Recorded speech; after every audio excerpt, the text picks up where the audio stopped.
tubig para makahuli ng mga limawang maliliit, hipon, isda, o ano pa man para lang may maibenta o may maiulam.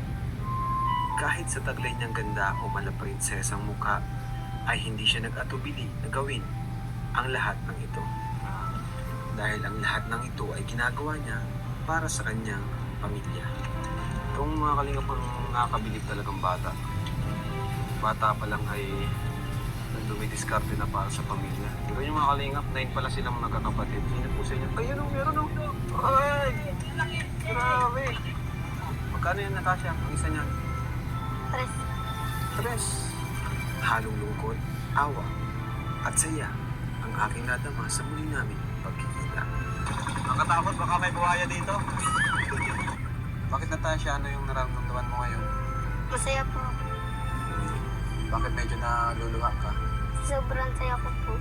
Dahil po nakapagbisita po ulit kayo dito sa amin. Gusto mo makapagtapos, Natasha, ng pag-aaral? Opo. Para po makatulong pa ako.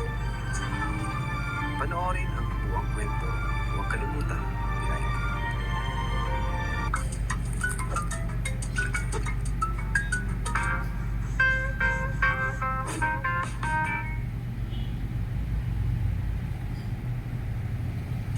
Hello mga kalingap, isang pagpalang araw po sa inyong lahat. Welcome back sa ating channel. Ngayon dito po kami sa Santa Elena, sa bayan ng Santa Elena.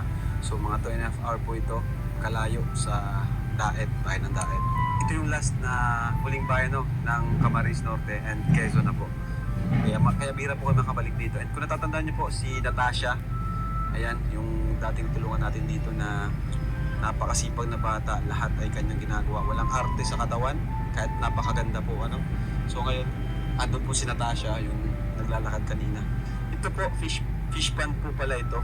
Natasha, ito na si Natasha, oh, ang laki-laki na, oh. Hello po.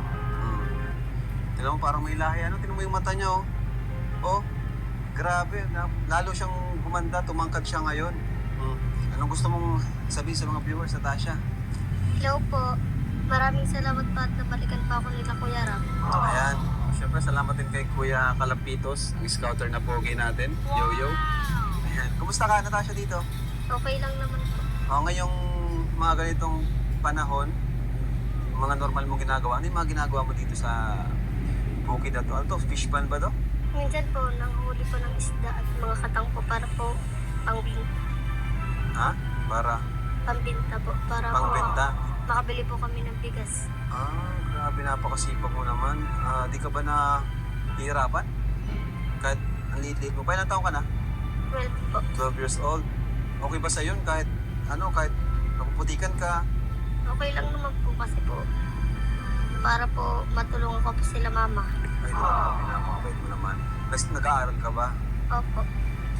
Napagsasabay mo yung pag-aaral mo sa ginagawa mo ditong extra-extra, gano'n? Pag ano po, wala po kaming pasok, yun ko po nagagawa lahat. Grabe, mga kalingap sa mga kabataan kagaya ni Natasha.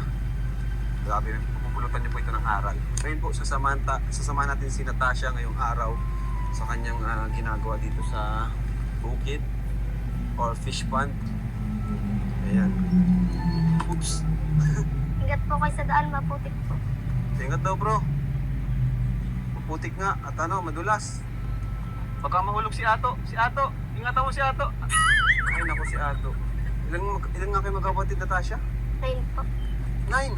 Grabe, pangilan ka? Ano po ako, sunod. May bunso pa po sa akin. Sila. Sunod sa'yo. Sunod ka sa bunso. Opo. Pangalawang bunso. Ganito pala ang dito. Kabuhayan dito sa Santa Elena.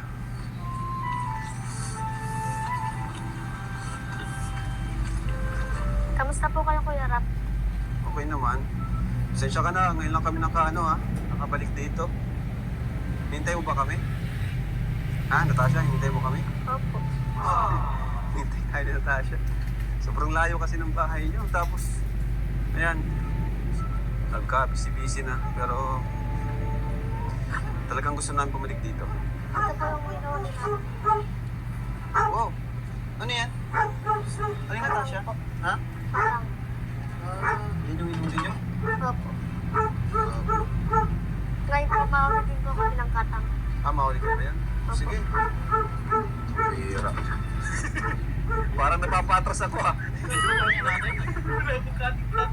Ha? Walang gating. Paano ka ato niyan? Huwag na yung iba. Kami na lang. Ikaw huwag ka na. Bigat ka. O, dyan na lang kayo. Kayo nga pa. Ato, sama ka ato. Ngayon. Ingat po kayo dyan. Uy.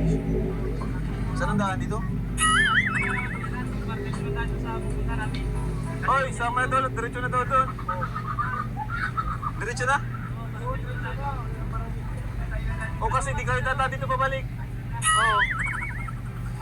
Kala mo makakaligtas kayo ha? Ingat po kayo, Kuya Ato.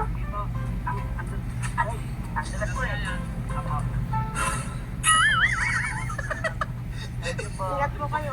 Bira ka ato. Laki-laki ng katawan mo. Paalala ka sa 12 years old.